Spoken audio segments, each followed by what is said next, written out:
lust, yeah. I said I'm in love with my hood, just know my love ain't lust. Hater said he had my chick, just know my broads ain't touch. Don't be snitching on my clique and get my dog caged up. Look for smoke and get you all blazed up like a chimney. Aggressive with the ace when I hit your face with the mini-me. Have to switch the place when I use the K on the... Welcome back, y'all. This is the K&A podcast. I'm your host, Adrian. I'm here joined with my co-host, Kenny Checo. This is episode 23. I'm tough if that's right. Why don't we ever check before we start? I have no idea. 23? Yeah, 23. No, I'm tough. This is episode 23. Road to 100. We're almost there. I think we're off like 6 subscribers. We appreciate y'all that hit the subscribe button recently, that been sharing, liking the videos. We appreciate y'all. Today we're gonna be talking about failures and what we have learned from them. What do you think that? How would you define failure? Not succeeding. Do you think that's what it is? Like, is that how you would define it as? I mean, based on, what was occurring before we started the cameras, I think so. Because, I mean, there's a segment where we're going to talk about later on that I couldn't even think of one for a while. But I think that's just up to interpretation. Mm-hmm. I feel like some people would, if there was a movie on my life, people would be like, damn, he failed it, like this part. But I don't know. Either I don't fail or I just don't see them as failures. Well, I see failures as lessons. So the more you fail, the more life is trying to teach you, the more that it's preparing you for what's coming on next. That's how I would define failure. When you face a setback or you lose in life, what are some things that you do in the moment that help you get over it or look past it? I feel like I just disconnect from the situation. I take work as the biggest example because, our customers be wilding over like $7. Like, shout out, what she get? A tea and a croissant. You know what I'm talking about? Tall lady, umbrella. Oh yeah. Fucking, she be killing me. But that's one example because I be arguing with these people back and forth, and then I realize like it's really not that deep. Mm-hmm. So I just kind of disconnect myself and understand why I'm mad in the first place. Once I know that, it's just like, bro, do I really care? Mm-hmm. I feel like once people really take the time to understand why it is you're mad or upset, you kind of tend to realize, like, is it really that deep? Sometimes it is, but most of the time it's really not. I mean, I struggle with understanding that, life is going to take its course regardless of what you do. You can do things to the utmost perfection and it's still not going to go your way. So I agree. You could try to prepare as much as possible, but at the end of the day, life is going to knock you down on the floor regardless. Like, I recently lost my car key. There was nothing I could do about that. I didn't notice it, and then I ended up having to pay almost $900 to get a key back. Yeah, that's true. I mean, my car got hit. I didn't have it for like a month with some change. Thing is, you could do everything right. You're right. You can do everything right, and you'll still have hardships. But that's just life. Without it, what's funny? I actually took that as a lesson. It's like, you could still be doing everything right, but something's gonna go wrong. It's just how are you gonna interpret that situation? Mm-hmm. Damn, I should have kept that for the end. That was a good one. I feel like when those kind of things happen, it brings you back and gives you humility, because as easy as it is for things to be given to you, it's as easy as it for it to be taken away. Yeah. So you could understand that everything that you have is there maybe for a season, maybe for a moment, and then the next day it could be gone. So you got to understand that that's just part of life, and you got to take those losses as they come. No, yeah, for sure. And I feel like people are just too focused on the loss rather than focusing on what's next, if that makes sense. Like, so many people are worried about the negativity in their life that there's like 40 different positives that they can focus on. Like, damn, my car got hit, but you know, this happened at my job and I got a promotion, and I met this person that put me in this position and this and that. But it's like you're so focused on the negative that you're not gonna progress like that. Mm-hmm. Yeah, you're too focused on the past. I seen some shit actually that was like depression is being stuck in the past, and then anxiety is too focused on the future. So we need to start living in the present. Mm-hmm. Yeah, I've heard about that one before. I want to do a little segment that is like, if you have the time right now, you know, you can take out your phone unless you're driving. Don't do that. But if you have time, I want you to do me a favor. I want you to put in the comments some of your biggest failures and what you learned from them and the lessons that you've gotten for them. And don't be shy. Yeah. If it's something... We want to know how you got a wedgie in high school and, you know, you learned to take jiu-jitsu and then you beat up your bully. Send the video, too. No, I'm playing. Send the video. Do you feel like I'm going to use that later, actually. Do you feel like we're... taught how to deal with failure properly? Like in school? I was gonna say in school. Nah, I don't think so. Cause I feel like, let's say for example, you fail a class. The only option is really, guys, retaking a class or going to summer school for it. Mm-hmm. But there's no like, I understand you took the course already. Let me see where you went wrong in these specific aspects, and let me strengthen those weaknesses that you have. Mm-hmm. Like. Let's take math, for example. You might be good at this and that, but you're trash at multiplying for some reason. Like, mm-hmm. I don't know. It would just be like, I would much rather, like, if I was to fail a class, I want to know how I failed rather than just me having to retake the whole class and me still not understand pre-calc. You know what I'm saying? Mm-hmm. I feel like in school, the culture is that if you fail, that you only get one shot. Like, I mean... Let me not say that. It's like if you fail, then it's like the end of the world. Like it's magnified to the max because it's like they kind of show you that, you know, failing in school is bad. Like you shouldn't fail. You shouldn't get things wrong or stuff like that. And that's just like that's not reality. So it's like the way they teach it and the way they promote it is like. You're not allowed to fail. Like, it's bad to fail. Yeah. And it's like, that's how you learn from... It's also really discouraging because it's like, imagine you're the only person to fail in your whole class. And it's like, now you're set back and you're not even, God forbid, graduating with the rest of your peers and stuff like that. So mm-hmm. It's even worse. Like, it magnifies everything, comparing yourself to the people around you. That's another thing about failure, that you're going to compare yourselves about the people around you. People know I'll compare myself all the time. I'll be so mad when I see y'all 16-year-olds in an M5 comp in the midnight purple white bucket. I'll be tight. Like, how y'all got that? Y'all work for that? You know what I'm saying? Mm-hmm. But that's just me. How do you deal with it? How do you understand that no matter what happens, you can't stop trying? I look at it as in the same thing with like people are on different paths. You know what I'm saying? Like we all have different start points, different end points. So where this 18-year-old's start point could be, you know, way ahead of mine, and I'm older than him. We're on two different races. We're on two different paths. Like we're doing two different completely races for a different chip. You know what I'm saying? Like we have two different goals. So I feel like that's the only thing that really keeps me centered, knowing that I'm doing something that I want to do. I'm not doing it for somebody else. Mm-hmm.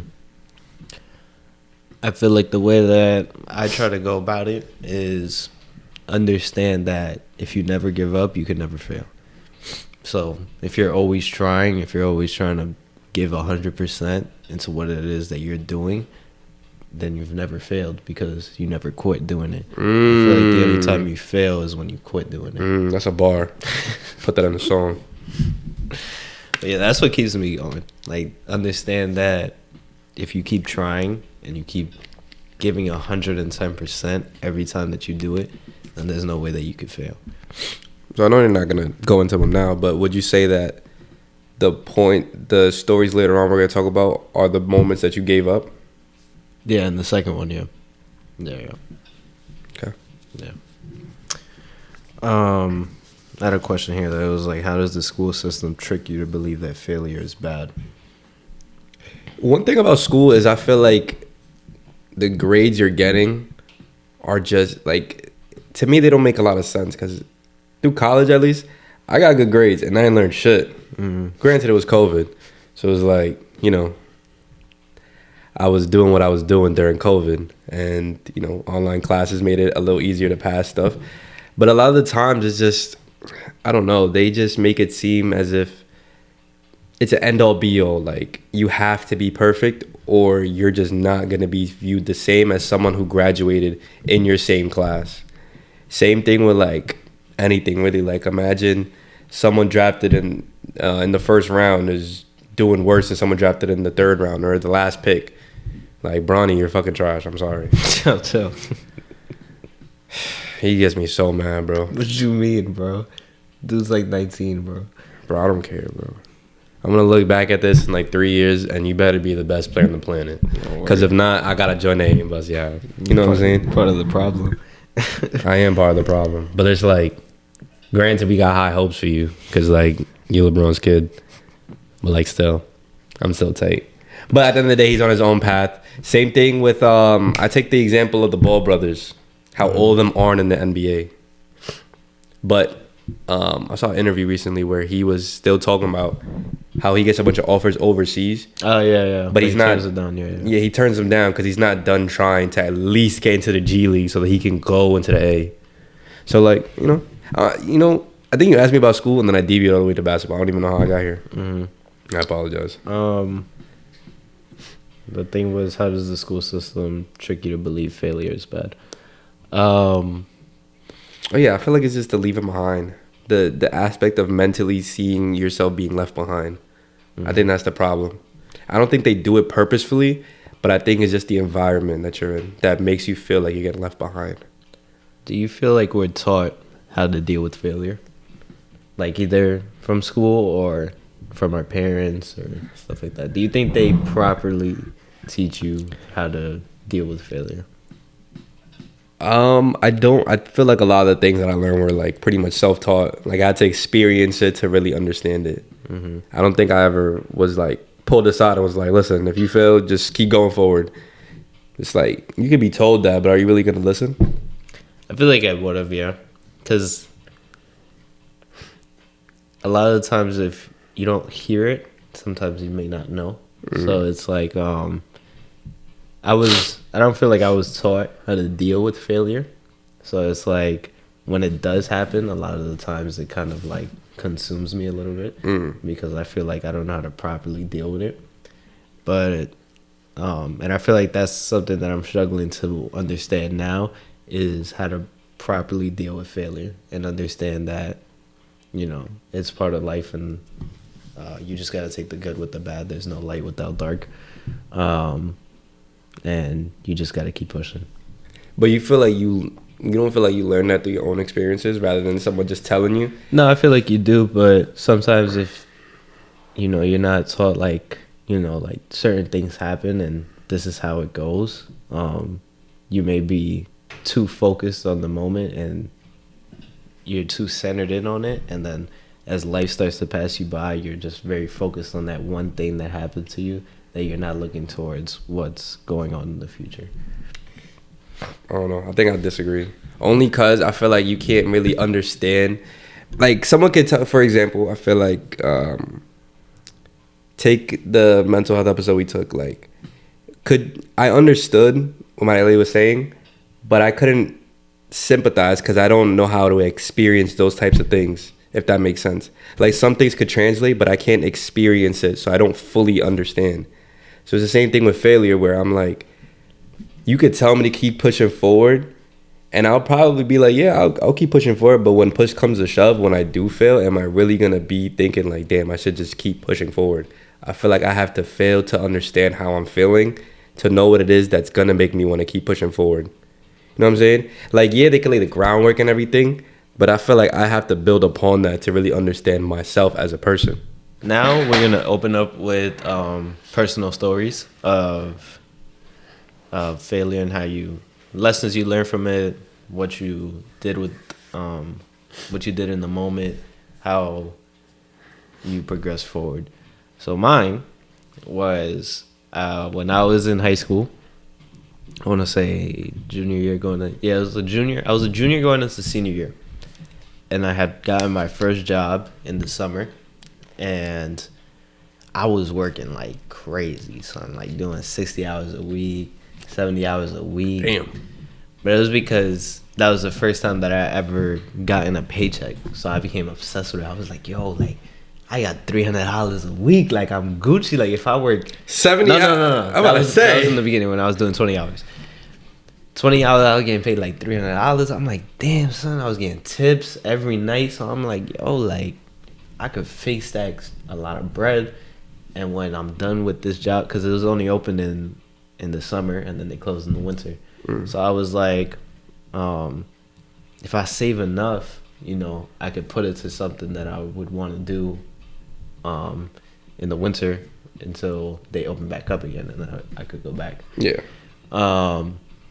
So I started working like 60-hour weeks. I was getting paid like $600, $700 a week. I was making pretty decent money for a 16-year-old. So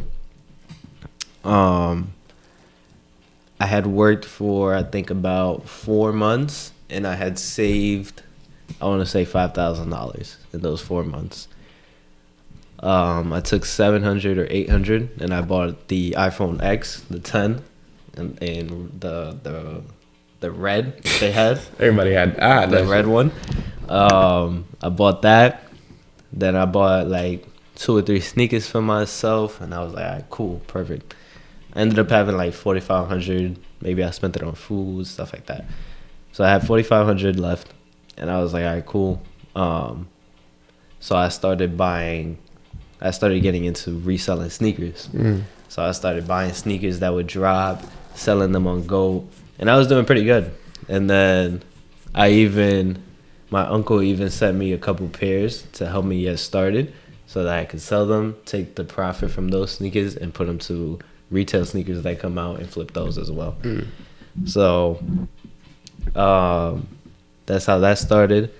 And I learned a little bit from it because I remember I had bought a pair of Jordan 3 Knicks colorways, and I thought they were going to sell out, and they didn't sell out. So I ended up losing money because I paid $160 for the retail, and the first wave sold out. So I was like, all right, perfect. I sell it on Go, get like a profit or return, maybe sell them for like $250 or something. They ended up restocking them, so then that one didn't sell out. So the retail stayed the same. Those are some of the lessons I learned with that in the beginning. So I started getting smarter. I'm like, all right, cool. I know which ones are going to drop, which ones are going to be worth money. And I started getting the ball rolling.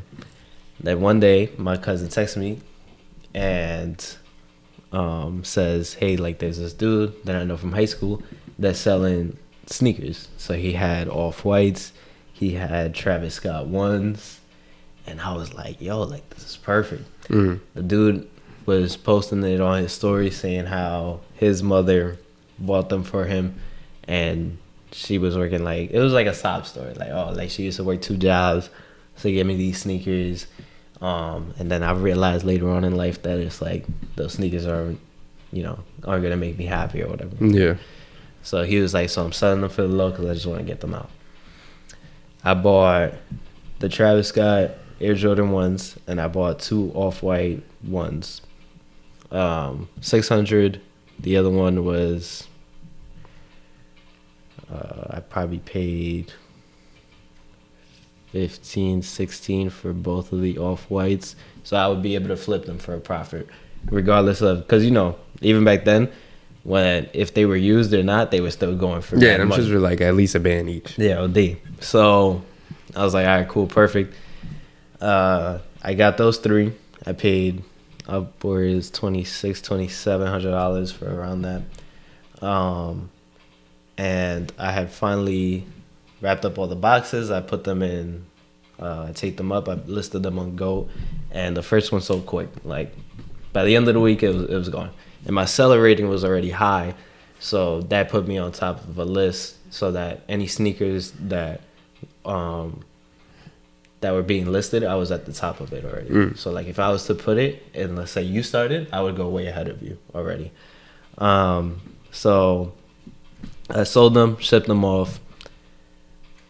It was about, I want to say, a week. They got it in within 2 days, and for 4 days, usually it'll take maybe a day or two max for them to verify it and send it off to the buyer. It was in Goat's warehouse for about 4 days. So now I'm starting to get nervous because I'm like, what's taking so long? Like, what's wrong with the box or whatever? And they sent me an email back, and it says that the shoes are replicas. So they're fake. So I ended up having to pay money to get the shoes back because they were like, you have to pay $10.62 or something like that for us to ship the shoes back to you. I didn't want to even get them back. I was like, yo, I don't even fucking want them shits. But my friend was like, yo, get them back. Maybe you could get the money back from the dude. I paid to get them back. They came back. I took the other shoes off. I texted the dude and I said, yo, like, the sneakers you gave me was fake, this, that, and the other thing. He ended up saying that he ended up paying, using the money that I gave him to pay for school. That money's gone. Now, me, I'm heated, bro, because I'm like, yo, I just spent 60, 70 hours a week getting all this money together during the summer so that I could put it towards something that I could do and multiply my money. And then I was like, you know what? Let me take the other two sneakers. And you remember round two? Yeah. So when they were open, I took a pair of the Travis Scott ones, and I owned my boy, and we went to round two to see if they could verify maybe those were real. I didn't have a box because I just took them. I went on the train, so I didn't want to, like, there was no way for me to put that in my book bag. Yeah. So I didn't want to have a box of just like Travis Scott Air Jordan 1s on the train at like fucking 7 p.m. at night. They booked you? Yeah, they take the shoes. So I ended up putting just the shoes in my book bag. So I put the shoes in my book bag. I put them on the counter, and I'm like, yeah, I'm just looking to see like how much you would offer me, how much you would be able to give me for these. And the dude's looking at it, and he's like, yo, I'm not gonna lie to you, like, I don't think we could take these. And I was like, you know, sometimes they don't tell you it's fake because sometimes people get mad and they try to avoid an altercation, so they just say like, oh, we're just like not in the market for them right now. Yeah. And I was like, yo, honestly, like, just tell me the truth, like, are they real or are they fake? He was like, I'm not gonna lie, but they're fake. So I took those, I went back home. Now in my mind, I'm like, yo, I'm not gonna lie, bro. I'm gonna get 3 or 4 people, bro, and I'm gonna go get my money back. Cause like, there's no way. So I started texting my boy, and he's like, yo, chill. Like, you don't want to do nothing. Because then if he ends up calling the cops, that's a felony, bro. Like, that's it. You're done. When I was listing the shoes up, my mom told me, like, I told my mom, I was like, yo, about these sneakers, like, if I sell them, I could sell them for good money, this, that, and the other thing. She ended up asking me, like, what happened with the sneakers. And I was like, oh, they ended up being fake. And I was like, but don't worry about it. I'm going to go get my money back. And she was like, what are you going to do? And I was like, well, I'm going to go get him back. I just want to go talk to the dude. She's like, nah, you're not going nowhere. So I ended up losing the $2,500 that I had saved. And it was around Christmas, too. So I was getting geared up and ready for the first time that I could buy people gifts. Because before then, like, you know, you don't have no money. So it's like, you're part of the gifts that like your parents buy, and they're like, oh, this is from me and so and so. But like, you didn't really help to pay for it. Yeah. So I was really hyped because I'm like, oh, okay, like, this is the first December where I'll be able to buy people gifts because I've never been able to do that. No story short, didn't have no money for Christmas. But that taught me that sometimes, if it sounds too good to be true, it most likely is. It also taught me to, like, you know, take steps if you ever get into a scenario like that again, to make sure that you get them verified before you buy them. And it taught me that sometimes money just comes and goes, bro. And you're going to lose money when you're investing in yourself. And after that, that's when I lost interest in like investing in myself and doing things myself, because I'm like, bro, like if this happens again, like I'm done. Like that's crazy. But yeah, that was the first one where I was like, damn, son, that one got me stupid heated, bro, because I was like, damn, I spent 4 months saving money and doing all these things, and then just like that, a week, it was all gone. What do you think would be different if you went to his crib to get your money back? I would have beat his ass. I'm not gonna lie. That was good. I was so mad. Like people that know me know that I don't get mad. So it's like, if I'm really that mad, it's because you did something that it was like you did some fucked up shit. But like usually I'm like pretty calm, and like something happens, like I don't really get tight over it. And if I do, it's like 2 seconds and I'm back to normal. But that went on for like a month, but I was just so angry because I was like, son, I finally had money in my pocket and I never had that. This one's a little embarrassing. So in middle school, I used to get bullied, but not like the high school bully. It was more or less like they were cool with me until they were like bored, and they would just be like mean, if that makes sense. Like niggas are just assholes. So this happened kind of just throughout the whole 3 years, but there was this one moment that always sticks with me all the time, right? So we would all go to school together, whatever. You know, hold on, before I start the story, I asked because I still talk to these people and we're cool now, whatever. And I asked one of them, what was the reason why y'all did that? They was tell me this is a good reason. They were like, well, it's because, one of them said this. He was like, because you used to get picked up from school and we all had to take the bus. I was like, what? You deadass? Like, that's crazy. But that's like, I guess that's middle school. That's middle school reasoning, bro. So they was jealous because you got picked up in a car and they had to take the MTA? Well, I don't know if it was all of them. I don't even know if he was being serious or not. But I asked him a few years after, like, when we was in high school, because we all, like, made amends or whatever. He was like, I just didn't like how you used to get picked up from school when you all took the bus. And you know what's funny? I wanted to take the bus with them, and my parents were like, nah, we'll just pick you up. I was like, whatever. Anyways, so there was this one time we were all we were leaving class, and we were talking about, I think, what game came out? It was, I think Black Ops 2 just came out. Either Black Ops 2 or it was some COD, nonetheless. It was some COD we were playing, and we were we were just like, it was like we were all best buddies and shit, like I would regularly be, right? But there was a lot of the times where they would like,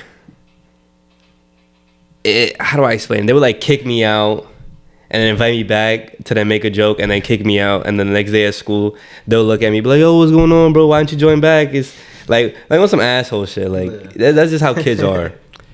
And it would sometimes it would transfer to school, where it would be like some days they would talk to me, some days they wouldn't. And another reason too is because they said I was kind of annoying, and I was like, I guess I understand. I mean, I was a kid, but I mean, nonetheless, they would talk to me when they wanted to. They would talk to me whenever they, you know what I'm saying? Like, and I was smart too, so sometimes they would ask for help at work, and I'm like, I don't really care. Like, but there's one specific time, right? They invited me to a COD lobby, and they pretty much just shitting on me the whole time, like just killing me, like just saying mad hurtful shit. Like, I don't know what it was that they were saying, but it was hurtful enough for me to get like dumb sad, like in middle school. So I'm sitting there in the lobby, and I'm just like, why are they killing me? Like, I didn't even do nothing to them. Like, bro, I promise you, like, I don't even know what I did to warrant this type of fucking mental abuse that I endured. But god damn, yo, they were killing me. So then they kicked me, right? And as I'm about to join back, they fucking deleted me from their friends list. God damn. And blocked me. Damn. So I'm like, damn, like, I thought they were my friends. Even though they were bullying me, like, I still thought they were my friends. Those are the people I talk to. So I sit there, like, in awe. Like, you know how they do in the movies, how they just sit there and just like, damn, like a good, like, 10 seconds of silence. I sit there, And I just start bawling. And I'm just like, why did they do that? My sister come in the room. She's like, yo, what happened? I'm like, I don't have any friends. I don't have any friends. And I'm just bawling. I'm like, damn, like, I don't have any friends. And that's when I just started, like, disassociating myself with everybody. Like, I was just like, damn, like, if I'm really that annoying, I'm just not going to talk to nobody. Right? So then, fast forward, and we spoke about it, yada, yada, yada. And, you know, we're cool now. And then in high school, I still kind of lingered with the thought that, damn, I'm like kind of annoying. Like, I don't really want to associate with nobody. So then, I don't know. Eventually, like, I just started making friends, like, just randomly. And to kind of come to the conclusion, there's no happy ending. I mean, we're cool. I'm cool with the people now. Yeah. But it's like, damn, y'all niggas really killed me. So what did it teach you? It taught me, like, not everybody's meant to be in your life. I feel like my problem was I wanted to be cool with everybody. I wanted to be a people pleaser. I wanted to be cool with everybody. But it wasn't worth it. Like, just be cool with the people that want to be your friend. Like, even in middle school, right? Everybody was cool with me, and then, right, I will admit I did some annoying ass shit. This nigga beat the shit out of me after. In the middle of the class, like, everybody was like on his dick too. I was like, yo, like, damn, like, where my friends at? Like, yo, that nigga beat the shit out of me. That was tough. But yeah, I just feel like I just learned to not want to please everybody. I feel like I'm around a lot of people that genuinely want to be around me. And hopefully I'm not annoying for them to want to bully me. I don't even feel like that was really a genuine story, but it's just one story that really stuck with me, and I feel like it just changed the person I am today. Where I'm not looking out I'm not fiending to be anybody's friend. Like, I don't need to be your friend. Like, people are around you because they want to be. So the second story was, see how I can start this. So this is when I was, I don't remember what grade I was in. I don't know if I was a senior or I was going into college. I don't remember. But I had discovered, we had found out about overtime. Overtime ended up being like partners with some dude named Sierra or something like that. And he customizes sneakers. You know what I'm talking about? No. So he customizes a bunch of like sneakers for celebrities, right? And at one point, like, I don't know if he still does it now, but like, he was popping, bro. Like, damn, I can't find this Instagram. But he was like doing a bunch of stuff for a bunch of like NBA players. Like, a bunch of NBA players was wearing his sneakers on the court, stuff like that. And anytime like overtime athletes would become like famous on there, like, he would send them sneakers and stuff like that. Yeah. So I saw that and I was like, yo, like, that's actually pretty dope. Like, I should do that. So I started out with like small stuff, and I grabbed like a pair of Air Force Ones that I had, and I bought like paint, the spray gun, brushes, all the stuff that I needed to do what I had to do, right? And I had worked on like a pair of Jordans. Let me see if I still have them.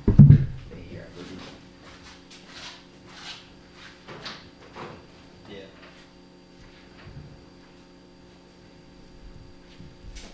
So this is the first pair. They dusty as hell right now.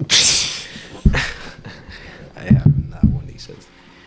So these are the first pairs of sneakers that I did, and it was like basically like lightning bolts going down and stuff like that. It was just some calm shit that I did, that I like stole from him in a sense, because like that was his like MO. That's what kind of like made him like famous. He used to do a bunch of stuff like that, like anime themed sneakers and all that stuff. So I did that one. Then I did a pair of Air Force Ones with like Louis V customs, and I was having fun doing it, and I was getting pretty good at it. So I remember my friend asked me if I could do a pair for him. So I said, yeah, sure, I got you. And at that time I was still charging cheap because like I didn't really know what I was doing. So I ended up doing it. I asked him what colors he want, this, that, and the other thing. I ended up doing a color, and the paint like seeped through the stencil. So when I when I ripped off the stencils, you still saw the paint like seep into it. So usually when that happens, I'm like, all right, cool, that's whatever. You just spray it back white and start over. So I sprayed it back white. I waited for the original paint to dry, put it white. But because it was blue and it's white, it made like a light blue kind of color. Mm. So I ended up texting him. I'm like, yo, the ones that I tried to do for you, like, didn't work. So I'm gonna buy a new pair. Bought a new pair. Did it again. Didn't really come out the way I wanted it to come out. He ended up still paying me for it. But like when I gave him the sneakers, I was like, damn, bro, like these shits is dirt. But then I ended up doing a pair for my uncle, and I ended up doing a pair for my dad. And I made like an Instagram page and everything, and I was getting like followers, like people that I didn't even know was following me, and I'm like this is actually pretty dope.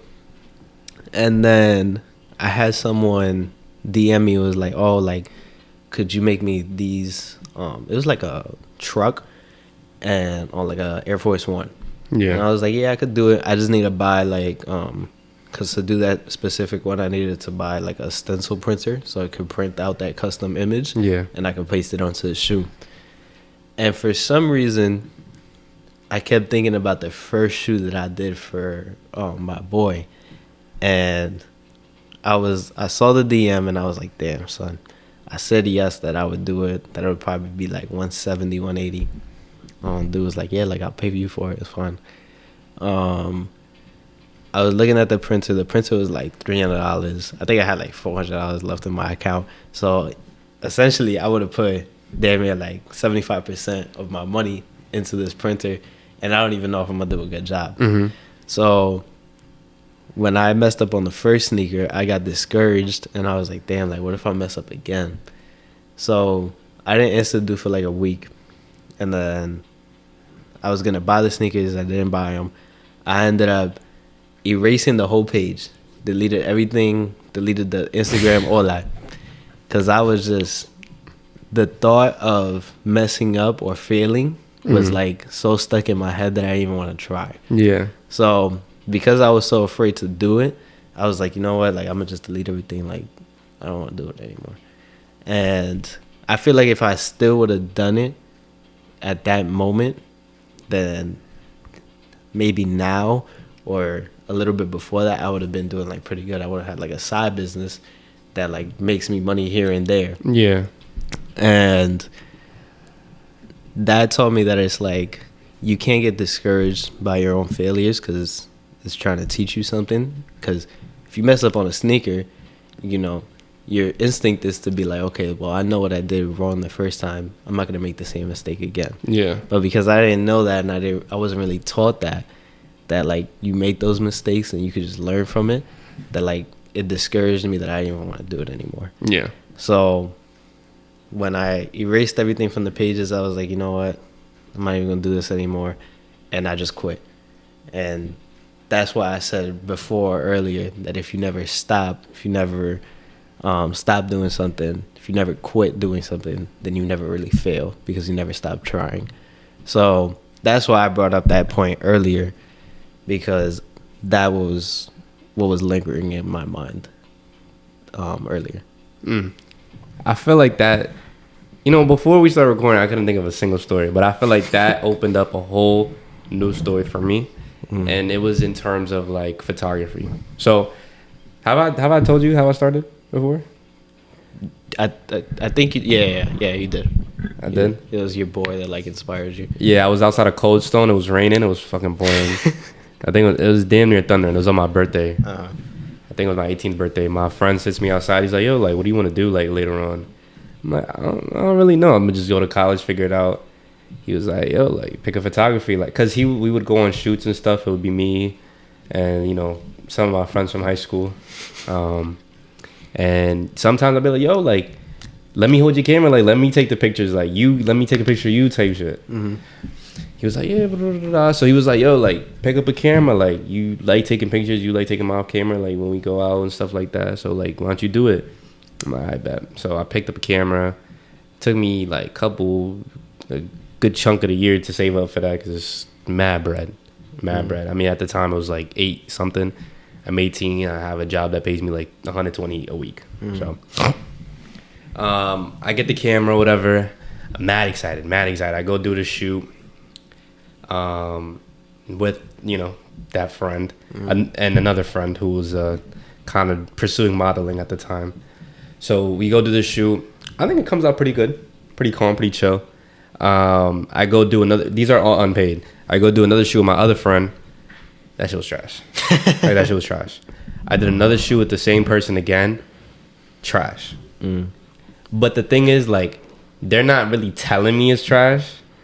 And I feel like a part of me wanted them to, just so I can feel like, damn, like, I gotta get better. But they're like, this is cool, blah, blah, blah. But they're not really, like, telling me, like, yo, this is dirt. Because I know it's dirt. So over time, I had another friend from a different friend group also pick it up. And, like, I don't know if it was his equipment or if he was just overall just a way better photographer just to start off. But he was doing his thing. Like, yo, his shit was coming out fire. And I was like, damn, like, what am I doing wrong that he's doing that's making his stuff look like so much better quality? So over time, I'm just kind of taking pictures or whatever, just trying to get better. And this one moment really solidified it for me. So I'm with the friend who I'm just talking about, who picked up photography as well around the same time. We're in the city. I think we're just taking pictures of just like landscape and stuff, right? This guy walks up to us and he goes, "Oh, you guys are photographers? You guys got like Instagram stuff like that?" I'm like, "Yeah, da, da, da." We showing off our Instagram. He shows his first, right, and then I show mine second. Yeah, I'm never gonna forget this. He was like, "I'll probably hit you up because yours looks a lot more professional. You need some work. These are not that good." I was like, damn, like, it's different hearing it from like a friend and then hearing it from like a random person because they don't care about your feelings. Indeed. So I was like, damn, bro, I really am dirt. So I was just sitting there. I was like, damn, I'll put this shit to the side for a little bit. So fast forward, I'm picking it up here and there and stuff like that. I'm having like shoots with people, but like I'm not charging like too crazy. Like I'm charging like I think like $30-$40. And then but it's people I know, like people from my high school, for example, so I know them. So then there was this one time I had a shoot with someone I didn't know at all, at all. And he was coming from, Connecticut. I think he lives in Connecticut. He came out. He was like, "Yo, like, let's do a shoot. I'm coming to New York. Yada, yada, yada. Let's do it." Right? Dude, yo, shout out that dude, bro. Manzi, you to go, bro. You to go. I haven't spoken to him in mad long. I haven't seen him in mad long. But he comes down. We do the shoot. Yo, that shit came out fire. Fire. And this is the first time I got like an actual like good payment off of like a shoot. I was like, damn, that might be nice. Over time passes by. I take little breaks here and there. And like over time, I'm slowly seeing my thing like plateau. Like I'm not seeing myself get any better. So I blame it on the camera. I'm just like, this camera's not really doing, like, it's a real beginner camera or whatever. So I'm like, all right, let me stack my chips up. Let me get an actual like camera that I actually gonna use because I want to do video. I want to do this. I want to branch out into the world. I don't want to just stick to just photography. So I do that. Almost get scammed selling my camera. Shout out Brandon. So then I took my camera to a B&H, sold it there, traded it in, got this camera that I got now, and the quality was beautiful. It was amazing. But now it's more or less like I'm just like, I took a break, I'm restarting. Where do I start now? So now I'm taking pictures again. I'm like, yo, this is cool. I'm learning new editing. I'm learning colors, stuff like that. And then I see myself plateau again. So now I'm like, all right, so what's the problem now? Like, I'm getting better quality. I'm getting better pictures. I'm editing. I'm getting them out faster. But what's my problem now? So now I realize there's a whole new realm of people with better quality cameras. So I can't blame it on the quality. And now it's just a comparison of people. So now I'm just like, all right, how the hell does this person have so many clients and so many people taking pictures? And why is his so much better than mine? Right?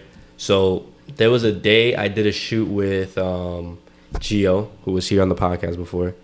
There's a time this is probably the moment I'm like really referring to, that really solidified the fact that I don't like being compared. I don't like comparing myself to people no more. I did a shoot with Franklin, Gio, my bad. I did a shoot with Gio, and then a week after he did a shoot with somebody else, right? And I'm looking at the 2 different posts. I think he still might have them up. I'm looking at the 2 different posts, and I'm like, bro, this is night and day.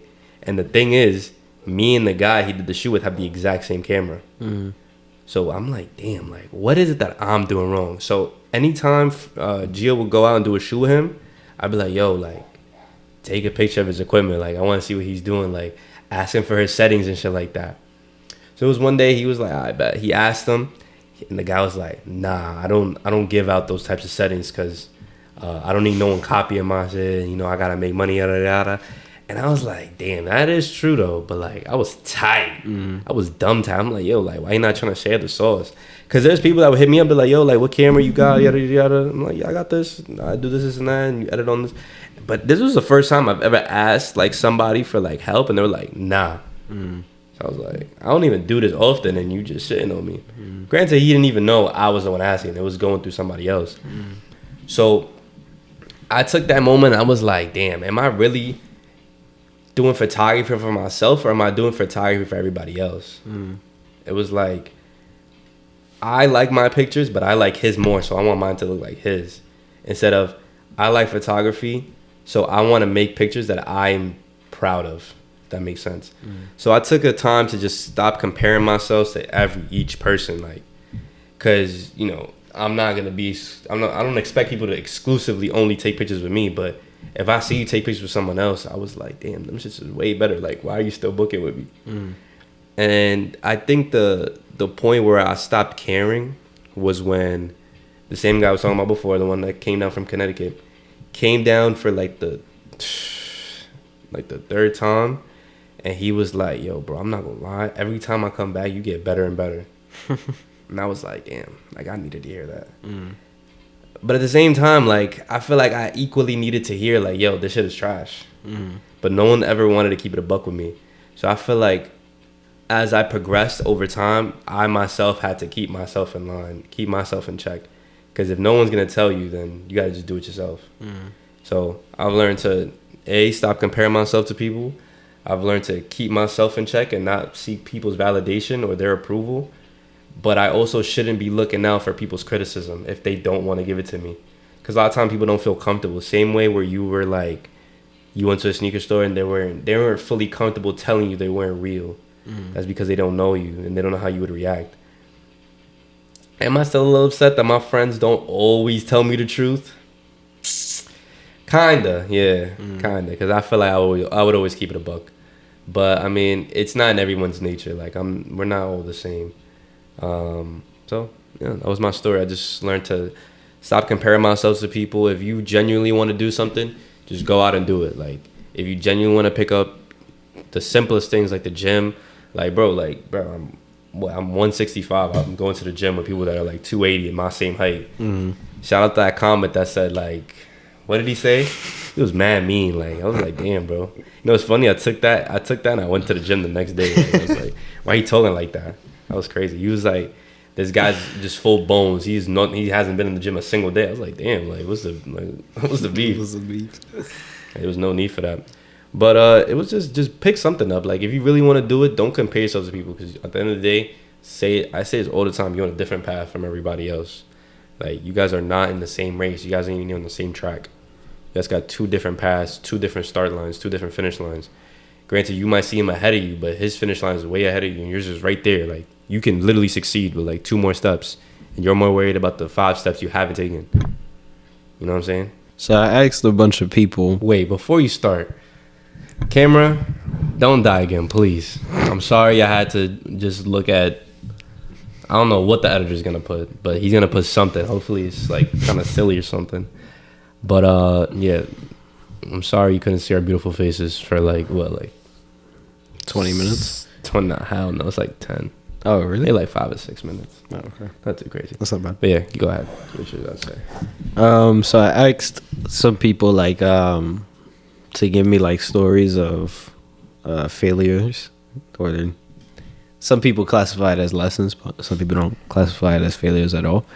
So I asked my cousin, and Arlette told me, if you didn't watch that episode, Arlette, it's going to be in the banner at the end of the video.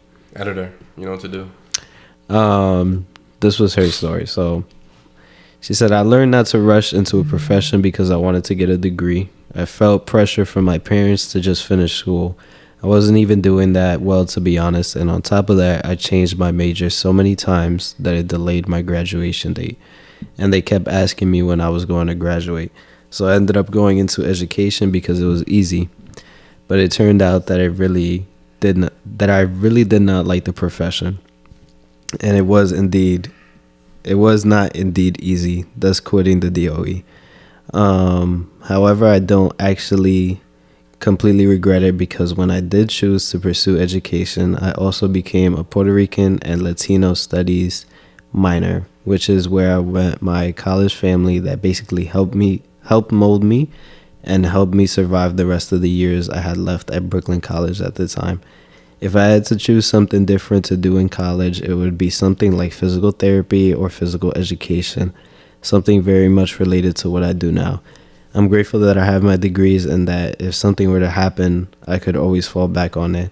I am also grateful for the structure that schooling has given me. However, I always like to advise not to rush into something just for comfort. It's the most dangerous place to be in.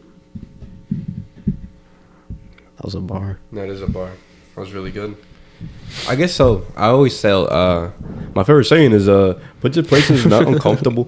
Shout out LeBron James. Nah, but that's my favorite saying. That's my favorite saying. I always say, like, people are too comfortable being comfortable. Mm-hmm. Like, people will be stuck in the same position just because it's like a comfort zone for them. Like, they're not gonna progress like that. You gotta branch out of your comfort zone a lot of the times before you even think about like pursuing anything. Mm-hmm. Like, who would have thought me and you when we first met we're gonna be behind two mics and a camera that dies? No, D. You know what I'm saying? The camera that dies. So it's like, yeah, that shows you to try everything, man, because you never know what you're gonna be good at. So it's like, if you haven't found what you're good at, or you haven't found what you feel like your purpose is, just keep trying, because you never know. Exactly. It might be the thing that you didn't even think was gonna work out that ended up being what you were destined to do. and I suck at this shit. Like, I just show up every week and I just bring, I don't know what I bring to the table. I'll just be here having fun. You know what I'm saying? And Adrian didn't speak more than 5 words a day at work. And I look at him talking for like a bare minimum of 45 minutes. You believe that? Who would have thought? Not us. You ever seen that? Not us. Not us. Oh, man. But I like that story. That was really good. Yeah, that one was good. I like it. That was our episode on failure. Do you have anything else you would like to Nah. Stay tuned for this month and going into next year. It's about to be 2 of the biggest months, I feel like, for the K&A. We got some really special guests coming back on. We got some special guests first time coming on, so it's gonna be dope. I really hope that y'all enjoy it. We gonna end December off with a bang, and we gonna start the new year off with a bigger bang. So if you didn't already, like, comment, subscribe, share this video if you thought it was dope, and don't forget to comment down below some of your biggest lessons or failures or however you view them. And yeah.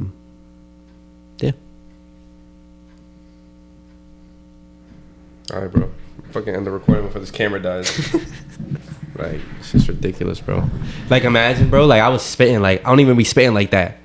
And the camera just gonna be like, oh, I don't want to record. Oh. See you later, bro. Just get out of here. What are you doing? Like, close the video out. See you later. Get on.